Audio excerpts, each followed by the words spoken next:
Some of my absolute favorite cards in any set are the lands. It's kind of a weird statement, I know, but I just love fictional worlds. And it's in these land cards that I can often picture myself walking among the planes of magic, just leaving behind the mundane day-to-day of Earth and engrossing myself in a new world. I imagine what it would be like to swim the beaches of Theos, to ride a train on Thunder Junction, or see the inventions of Kaladesh firsthand. Which begs the question, where in the multiverse would be the best place to call home for a regular person like you or I? So I did what any normal person would do. I researched every plane from head to toe, scoring each on comfort, safety, and how many days you would likely survive, then ranked them from the worst to best. If only I knew what I got myself into. From nightmare planes of hellish design to cozy forest communities and everything in between, let's kick things off with the plane I would never recommend you even stop by for a short visit. But if you stay till the end, I will reveal the plane I have chosen as the best place in all the multiverse to call home. If the multiverse of magic had a hell, it would be New Phyrexia. Everything about this plane is hostile to organic life. Simply put, a flesh bag like you or I would soon find ourselves strapped to a table, a scalpel to your skin as you're replaced bit by bit with steel. But hey, if you think flesh is weakness, then maybe you'd find something oddly satisfying about it. You do you, I'm not here to judge. But for the rest of us, the idea that you would stand out like a sore thumb among the sleek metal exterior of this world is unsettling.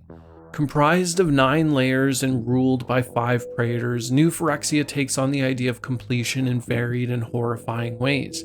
In some places, all flesh must go and be replaced with sleek, efficient metal. In others, it means a total devotion to spreading your way of life, your skin flayed like crimson robes, a sign of your commitment. And in others, it might mean the vicious cycle of kill or be killed until you either die or adapt in gruesome ways. Sure, you might try and go back in time before this plane was known as New Phyrexia, to when it was Mirrodin, but you'd not be much better off. With no vegetation or water, the face of the plane coated in steel, your human body would soon wither and die. Needless to say, New Phyrexia is at the bottom of the list because it is hostile to life in every way.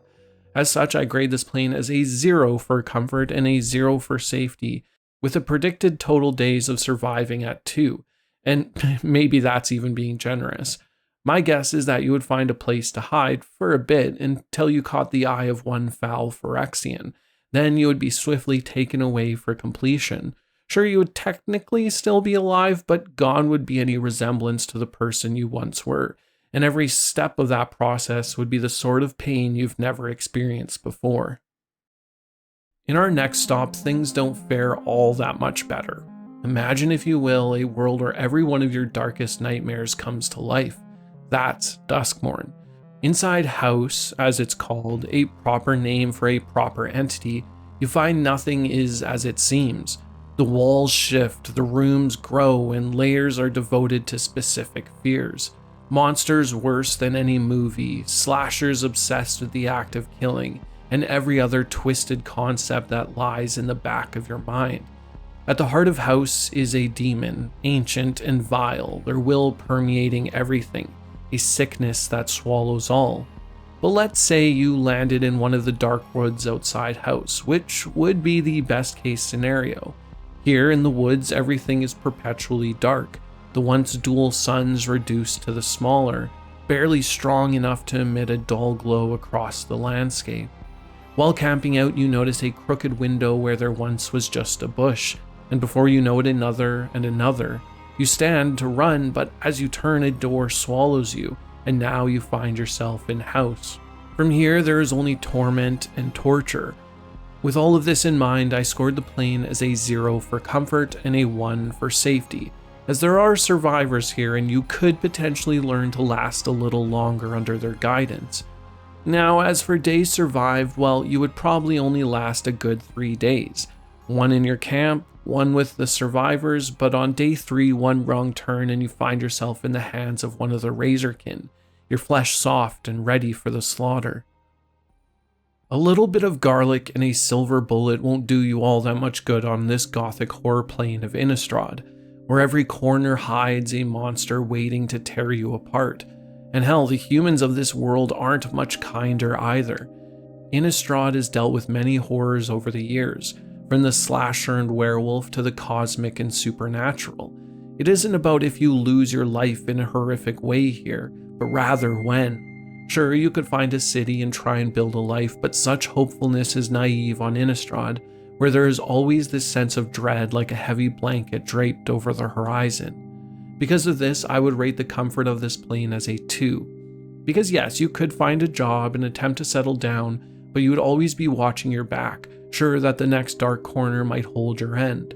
For the same reason, I would also rate the safety at a 1, which I don't think it warrants much explanation. You get the idea at this point.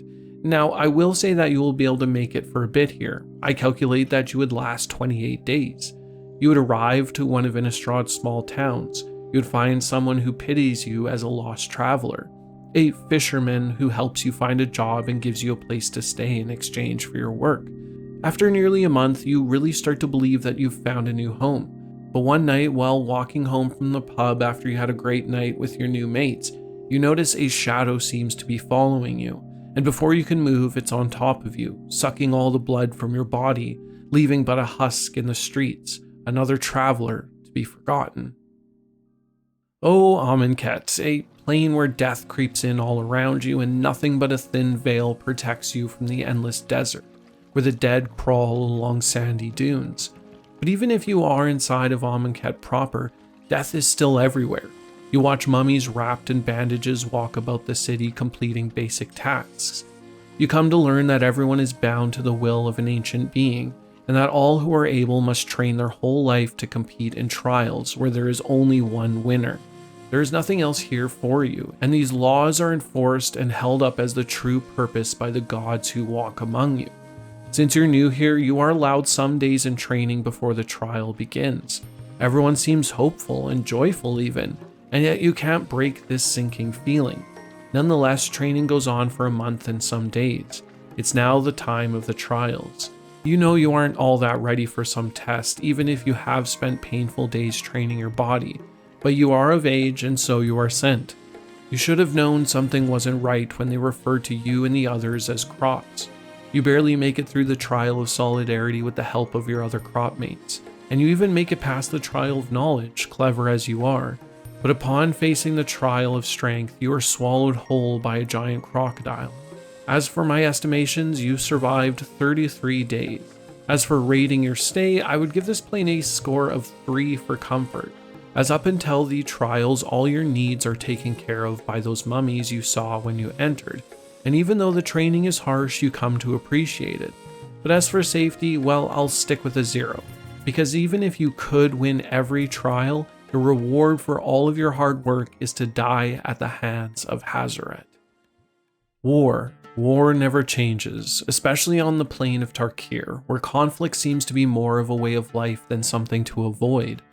Tarir is a land of wild, untamed beauty and a rich history that is split between 2 timelines. One where the dragons are each masters of the 5 clans, or one where they are long since dead and the humanoid inhabitants carry on in a similar structure. Either way, it's a land of perpetual conflict, where each of the clans are constantly at odds with one another, and the only moral code is strength. Those 5 clans are important to note, as your allegiance will have to fall to one of them. They are Abzan, Jeskai, Sultai, Mardu, and Temur. From my experience, your best chance for living a longer life is to join the Jeskai monks, and spend your days training and honing both body and mind. That said, it will be hard work and the time will come where action must be taken, but it's a lot better than trying to prove yourself to the Mardu horde. As such, I will score the comfort of this plane with a 2, as in those cold mountains you will lead a hard life, even if it's rewarding. As for safety, I would give it a 2 as well. Now, for how many days I calculate that you would survive, well, that would be a total of 44 days. Like I said, conflict finds you anywhere on Tarir, and during a fight where you and other monks are defending one of your temples, you are mortally wounded. You do manage to put up a valiant fight, pushing on after losing an arm, but eventually you succumb to your wounds and are left bleeding out in the snow. This life wasn't meant for someone accustomed to Earth's comforts. Zendar is a plane for those with an adventurous spirit, one where you can never be too certain of what's around the next corner. There's also no denying that it's a beautiful world with breathtaking scenery, but it's one that is unsympathetic to your capabilities. On Zendar, the ground beneath your feet is always shifting. Elemental forces come to life and nothing around you seems to obey any logic, as stones the size of houses float above your head. But for those who are athletic and adventurous, it's a world with a lot of amazing things to see and treasures to find. Of course, you lived your life comfortably on Earth up until now, and this isn't a plane that will give you a chance to sit and take a breather. Nor is it a world where any true city lasts long. Instead, most of its inhabitants are rather nomadic, like the core, who have learned to rappel along cliff faces, or the merfolk who mingle with the turbulent seas. Considering all of this, I would give this world a 2 for comfort, as there are breathtaking spots of serenity that can be found, even if it is temporary. And I will give it a 2 for safety, because your time here will be hard, as all it will take is one wrong step. That's why when we calculate your days survived, we find that you only make it 46 days. Sure, you may have ingratiated yourself with the core who taught you their mode of transportation and allowed you to live among them. But after one of your hooks doesn't find purchase while swinging over a gap, you fall to your death, your final moments recounting how you should have zigged where you zagged. Aoria, the plane of beasts, where humans are nowhere near the top of the food chain. Stepping foot on Aoria means you had better always be watching your back, and where you best not make any assumptions of what any animal is capable of. You see, evolution is running on hyperdrive, and there isn't one creature you will find without a unique trait. Think of lions with wings, lava serpents, and sharks with arms, and any other wild thing your imagination can conjure up. That's also not to mention apex predators like snapdacks, who live to feast on humans, fueled by a hatred for them. Once you land here, I would suggest you search for one of the human factions on the plane, who have each crafted unique ways to survive here, like sky cities held up by hot air balloons, ones carved into the side of mountains with lava flows used like barriers, all the way up to the tried and true strategy of just building a giant wall. Either way, staying out in the open is not an option if you don't want to be something's dinner. Considering all of this, I would rate the comfort of this plane at a 3, so long as you can get into one of the great cities. And then for safety, I would give it a 2, as there isn't any other way you can slice it. Life is going to be tough here for us bipedal animals. That's why I would calculate that you would survive 54 days. Sure, you were lucky enough to be led into the Great Walls of Draneth, the so-called invincible city, but one night while watching the walls, a creature scaled it only to find you sleeping at your post, gobbling you up before any of your allies could raise a spear. Lorwin Shadowmoor is a plane of 2 faces, of cycles that bend from tranquility to nightmares, of day and night. You see, on this world, everything changes every 300 years during an event called the Great Aurora. During the so-called day cycle, the plane is known as Lorwin, a land of perpetual daylight, with it never getting darker than dusk at the end of its days, while Shadowmoor is a land shrouded in eternal darkness, where the sun is obscured on the best of days. This contrast is perpetuated in everything, as Lorwin is scenic and green, while Shadowmoor is haunting and grey. Both sides of this world contain the same inhabitants, but upon the flip, neither remember their past life, and they become a different version of themselves. During the eternal night, the fairies are devious beings who steal from your dreams, and during the day, the elves are creatures obsessed with beauty. For the rare visitor who does manage to stumble upon this world, they often note how idyllic it is to be among the beauty of this plane. But even then, that's giving the Lorwin side a bit too much credit. You know those elves I spoke of? Well, they have a ritual of killing boggarts for simply being ugly, and compared to an elf, I don't think you would find yourself on their right side anyways. And of course, if you're unlucky enough to land here during the night cycle, well, things get a lot worse. It's obviously hard to rate a plane that is 2 in 1, but I would place the score somewhere in the middle. giving it a 3 for comfort and a 3 for safety. Of course, you weren't so lucky, and after a couple months into your stay, the lands shifted and the night fell. You managed to pull off another 4 days. At least you think it was. It's hard to keep track of time here. But while you sat huddled against a fire you crafted for warmth, you caught the attention of a group of Cinder, who, jealous of your flame, killed you and took it for themselves. In the past, Alara was a fractured plane split into 5 shards, each of which was comprised of only 3 colors of mana, solidifying them as very distinct regions from one another. But after the conflicts, they have all come crashing back together, causing chaos across this world, as each shard clashes based on their fundamental differences. The regions in which these once separated lands meet are often the places of the most conflict, as vastly different ways of life are like oil and water, with the lands of Esper attempting to assimilate the organic, the vile zombies of Grixis gnawing at all that is good, the warriors of Junge searching for new hunting grounds, the elves of Naya looking to spread out from their jungles, and the knights of Bant aiming to bring order to chaos, all of which will never find some happy middle ground, with constant war and inevitability. This is where you find yourself today as you arrive on Alara.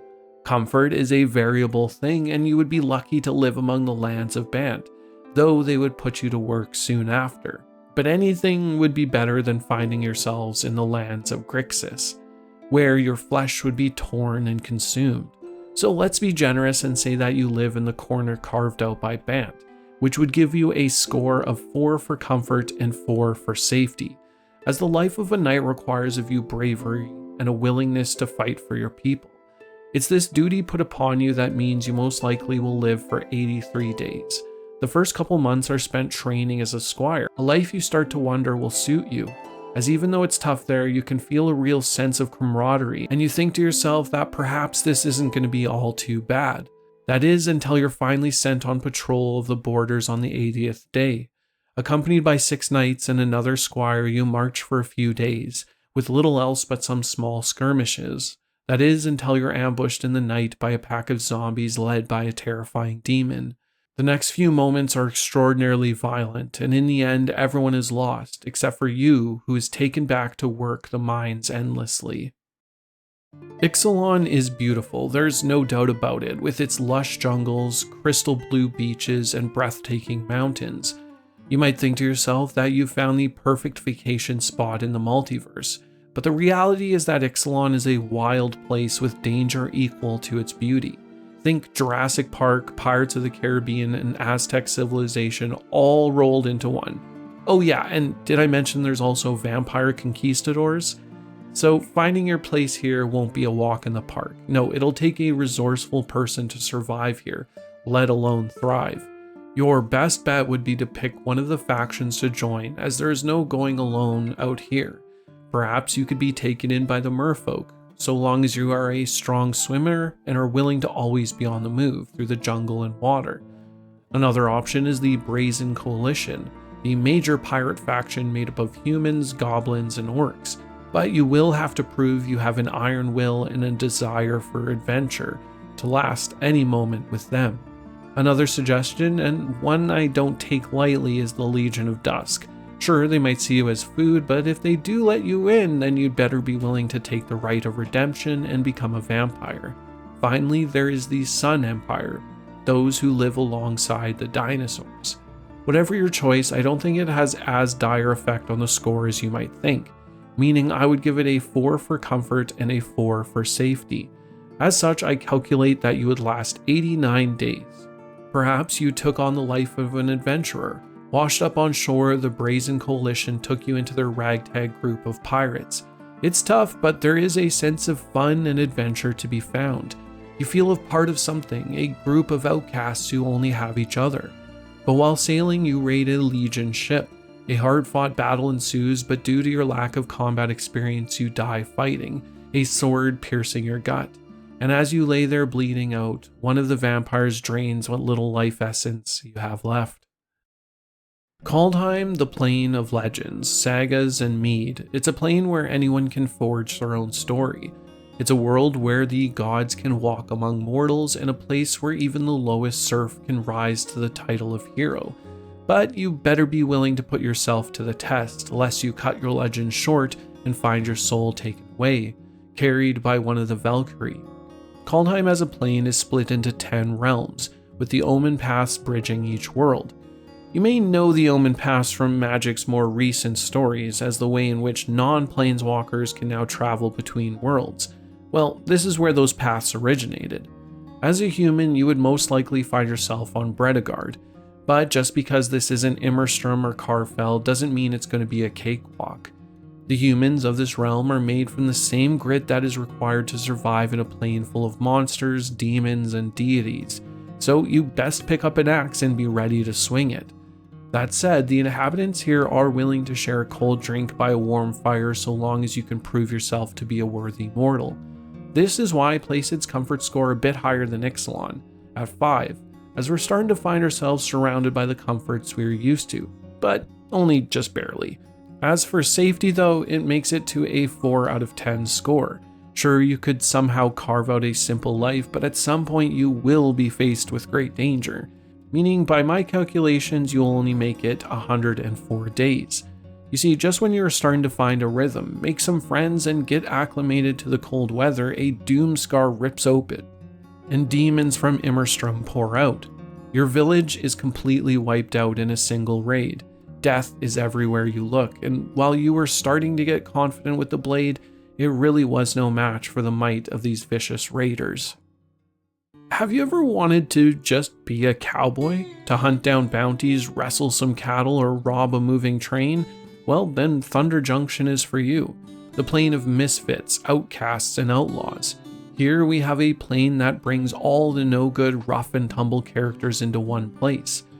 Like Alancat, Thunder Junction is a desert plane, vast and endless, but at least here you can spend your days in a saloon rather than fighting for your life.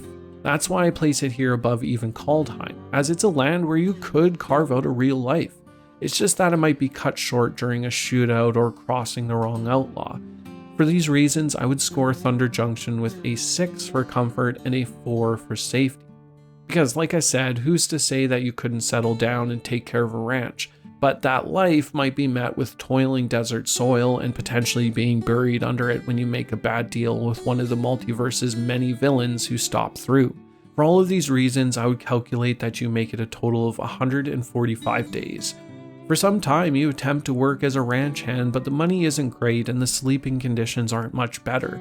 So one night at the saloon, you get roped into a job. Just one small one, and you can retire. Why not? But that ends up being your undoing. You see, while the job does go off without a hitch, you unfortunately are taking a cut of the profits. So with you out of the way, the pie seems a lot bigger. And for that reason, you're shot down by the gang leader and left in the dust. Dominaria is the heart of the multiverse and home to its most stories. Beautiful by any measure and rich in diverse biomes, Dominaria is the closest you'll get to feeling like a whole world, rather than the slice of one that a plane can often feel like.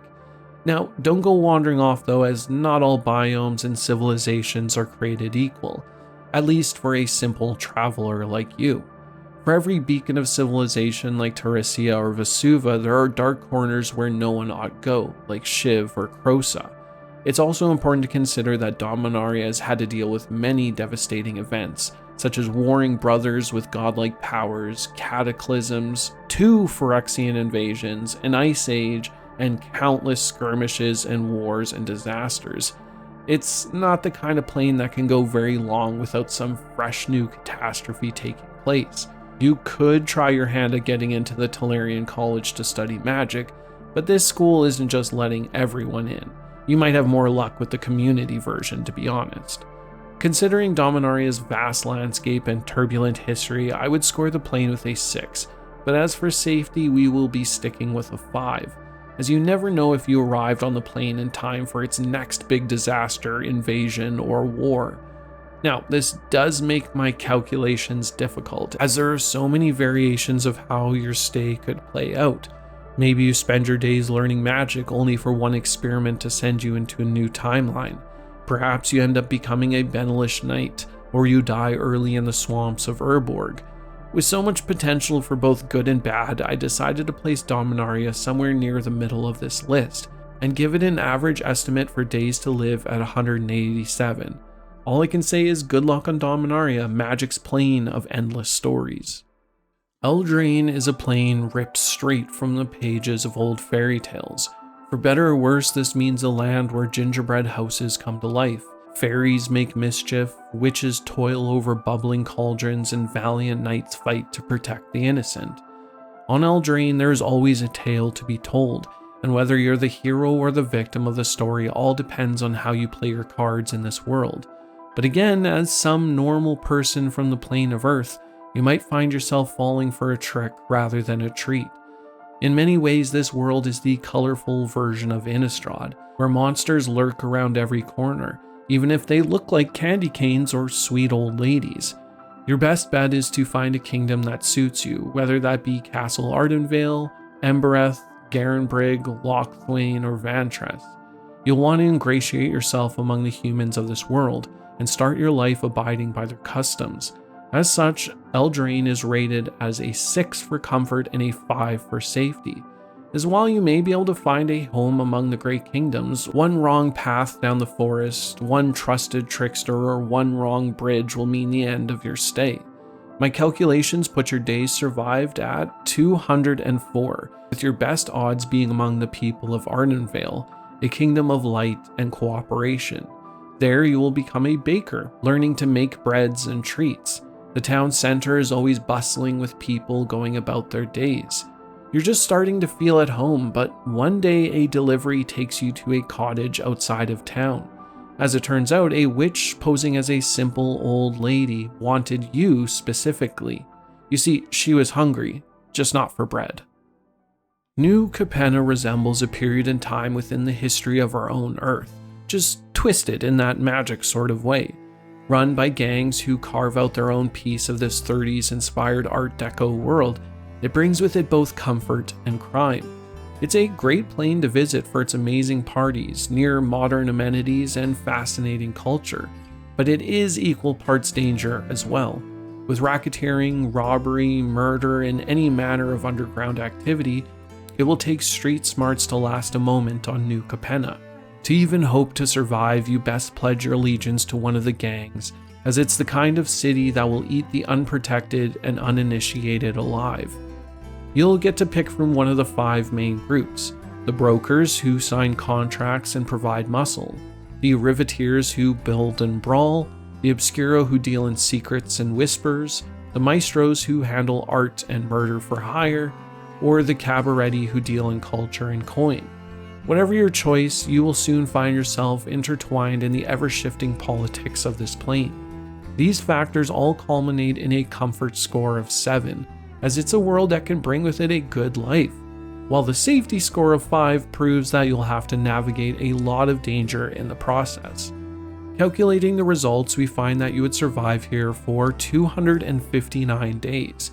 You almost make it a year, your reputation beginning to build as someone who is reliable. Sure, you have to get your hands dirty, but whose hands are clean on this plane? You even start to carve out your own little slice of heaven, a nice apartment in a good area. But it all comes to a head when a hitman is sent to end your life. As it turns out, one of the deals you had made fell through, and you're the one taking the fall for it. Too bad, because you were really starting to enjoy the nightlife on a plane that never sleeps. Theos is a plane rich with faith, which props up its pantheon of gods, each of which represents different aspects of both life and death. And much like the gods of Greek mythology, the inhabitants of this plane are often stuck in the middle of their whims and interpersonal squabbling. But if you can find a god to give your allegiance to and find your place within this world, you will come to see that Theos is rich in magnificent culture and spiritual centers, serene landscapes, and breathtaking monuments. It's a plane where you can get swept up in philosophical debates and festivals of debauchery. But all is not just sun and fun. Theos is also home to creatures that can swallow up fleets of ships and crush legions. Hell is also a very real place here, where if you die, be prepared to spend an eternity in torment. And remember those gods I spoke about? Theos has no room for atheism, as you best find a god and gain its favor, otherwise you're going to have a tough time making it here. Considering all of these factors, I rate Theos as a 7 for comfort and a 6 for safety. You see, while the major cities are great places to call home, the threat of that home being wiped out, drawing the ire of a god, or simply getting swallowed whole by a beast of some magnitude is real and constant. The people of Theos are but minor actors in the games of greater entities, and it simply takes one wrong move to end up in Nyx. Going to the survival calculator, I can see that you would survive a total of 289 days. During your stay, one of the great temples takes you in as they see you wandering the city aimlessly. You apprentice there, learning what you can of your new home and helping with ceremonies. You spend your days off along the beach soaking in the sun, but one day cataclysm strikes. The barriers holding the titans away break and Kroxa smashes through your temple, consuming all in its path. You stand there frozen in fear. Nothing has prepared you for such a sight. And with a swipe of its arm, Kroxa picks you up, consumes you, and moves on. Ravnica is to the multiverse as New York is to America, a melting pot of cultures, factions, and a constant sense of going on. Divided into 10 guilds, each of whom vie for their own influence under that of the guild pack, are an endless source of push and pull on this plane, while each provides certain duties that keep this vibrant cityscape moving. Now, when I say cityscape, I mean it. The entire plane of Ravnica is consumed by city streets, giant buildings, and vast city centers. So if you prefer quiet country roads, then this world is not for you. While on the other hand, if you thrive in cities that never sleep, you may find comfort here. And just as New York seems to be the center of every major event in American movies, Ravnica is host to many of its own. From the Great War of the Spark to the murders at Karlov Manor, Ravnica is a city plane where a day hardly goes by where something doesn't happen, and it will be up to you to navigate the politics of this world. With all of that in mind, I would still rate Ravnica as a 7 for comfort, as this is a plane that is structured and somehow familiar, but the danger lurks everywhere, so for safety it barely cracks a 6. You see, it's easy to find yourself arrested for minor infractions from the Azorius, walk into a party you may never return from with Rakdos, and end up in the rotting clutches of the Golgari, or be stuck with a debt paid after death by the hands of Orzhov. And that's not to mention the many specters, spiders, and spirits that lurk in its dark corners. By my calculations, you would last 374 days here on Ravnica. Not bad for someone new to the city. You manage to navigate your way through everything the city brings your way, and your life is starting to form here. You end up joining the Selesnya Guild because they're all too willing to take in anyone who wants to cooperate with their cause. It gives you a chance to make friends and be among nature within the endless city that is Ravnica. But against your best judgment, after a night out on the town, you decide to witness these legendary Rakdos parties you've heard so much about. But that would be your last mistake, as before you know it, you're on stage. You're strapped to a large wooden circle, which is then hoisted up. A grinning Rakdos clown grips a handful of knives and starts throwing them at you while the circle begins to spin. His aim seems perfect until one of those knives buries itself into your chest. The last thing you hear is wretched laughter. Kamigawa is a plane of dichotomy of sorts, a balancing act that is ever precarious. You might walk among tranquil Zen gardens only to see a mech fly by, its armor reminiscent of that of the samurai. You may walk among the busy neon city streets only to stop and look heavenward at the ancient tree of Boseju. Ancient spirits are worshipped here like a thread still tying this world to its roots, while biker gangs with leather jackets shed tradition for movement. The contrasts are endless on Kamigawa, and the plane is better for it. But how does it rank as a world you could call home? Well, like I said, it may be the closest you might get to our world, as far as modern comforts. So comfort really is one of its strong suits, sitting with a score of 8. But don't let me just hype up this world with endless praise. All those comforts mean nothing when demons, spirits, gangs, and conflict litter the city streets. You know that precarious balance I spoke of? Well, that is reflected in the constant push and pull from each of the factions of this world, who all have their own ideas for the future of Kamigawa. As such, I would rate it as a 6 for safety. By my calculations, you would last 481 days on Kagawa. With your limited grasp of Earth's technology, you feel drawn to the engineers of this plane, but it doesn't get you much higher than the rank of a mechanic's apprentice for one of the mechs of the Imperial Court. The job does pay well though, and I mean you get to tinker on a giant robot each day. You start to build a life, fall in love, perhaps this is home. But of course, as we have learned, the multiverse is a dangerous place for the uninitiated. One night while walking the Undercity, you hear a childlike voice, and they seem to be in trouble. You follow it until you come to a bridge. You peer inside, it's dark and there doesn't seem to be a little girl anywhere. But before you can react, a spirit pulls you in. The only cry now is that of yours being cut short.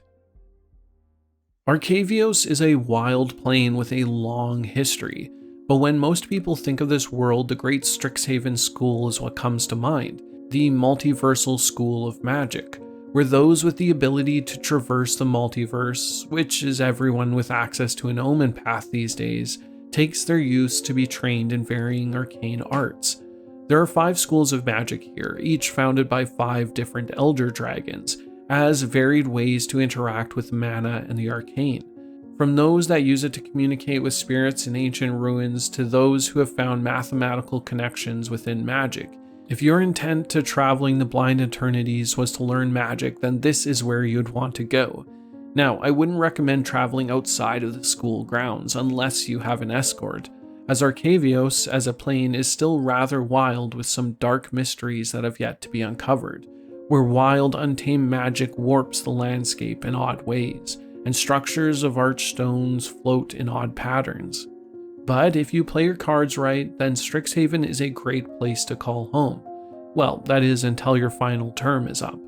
With these factors all in play, I would rate Arcavios and specifically Strixhaven with an 8 score for comfort and a score of 7 for safety. Like every magic school, messing around with the arcane can have some unintended consequences that could potentially cut your stay short. Calculating your life expectancy here, I would say that you make it 4.5 years. Your learning is tough at first with no prior experience to magic, but over time something starts to click and you can tap into a world of magic you never thought possible. This then breeds greater curiosity. You're hungry to learn more, but the bounds of the school walls in are far too limiting. So one night, you and a friend head out, wanting to study some ancient ruins. Deep within, you find an old artifact. Your friend is starting to get nervous now, but you only get more curious. You place your hand on it, a glow rushing from it. You hear a voice whisper an ancient language in your ear, and in an instant, everything goes white. On Kaladesh, technology and magic seem to blur the lines, with the mana coursing through the plane powering great machines of industry. In the past, this plane has dealt with much civil unrest, but after the aid of the Gatewatch, things have settled down, now making it a better place than ever to travel to. With an aesthetic that seems to bridge the gap between Indian and solar punk architecture, the cities are bright and beautiful, while the landscape is rich and gorgeous because of the relationship technology here has with the natural elements of Kaladesh. Of course, this plane has its own dangers, all of them do, but this is the point in the list where a real home can be made, and a real life can be carved out. That's why I would rate Kaladesh as a 9 for comfort and an 8 for safety. Truthfully, you could make this place your home as long as no other revolutions take place. That's why I can't really calculate a time to live here, but in the interest of keeping things consistent, let's put it to the calculator. Checking the results, I see that you make it a total of 10 years on Kaladesh. You make a home among the people, you learn a trade that makes you useful, you fall in love, you start a family, things are going great. But one day, while working on one of its great works, a circuit shorts and the machine explodes, vaporizing you instantly. A funeral is then held for you and your family mourns the passing of a traveler they now called family. When you arrive in Bloomborough, you come to find that there are no humans to be found here, not even humanoid races like elves. Rather, it's a plane populated only by animals. As it turns out, anyone who arrives here is turned into an animal, and the animal you become seems to reflect your personality in some way, as we saw with Jace and Tamio. Bloomborough is also unique in that while each animal represents its own faction and section of colors, there seems to be a real sense of cooperation here. This isn't a world with competing guilds or warring gangs, but rather groups of animals who each have their own specialty, which is then added to the whole, with the only real antagonistic force being the calamity beasts who bring with them violent change. This places Bloomborough in a special position, because the danger isn't really internal, but rather an external force that can be monitored and worked around. Meaning for a traveler like you, this is the best plane to arrive and find a home within Three Tree City. Just don't travel past the outer woods. Perhaps you spend your days as a rabbit, farming and baking, or you swim with the otters, playing ring ball with friends. Whatever the case, I would place Bloomborough as the ideal spot for a traveler from Earth to call home. That's why I place it as a 9 for comfort and a 9 for safety. Sure, we can't really hit a perfect score in the multiverse, but this is as close as it gets. I also believe that barring a catastrophe, you can live here indefinitely, so long as you follow the traditions that have held Valley in a state of relative peace for so long. Thanks for watching all the way to the end. I know this was a bit of a longer video, and believe me, it took a lot of effort to put together, so I would really appreciate it if you left a like and commented what plane you would want to stay in despite the dangers, because sometimes the risk is worth the reward. And with that, friends, I will catch you in the multiverse. Bye.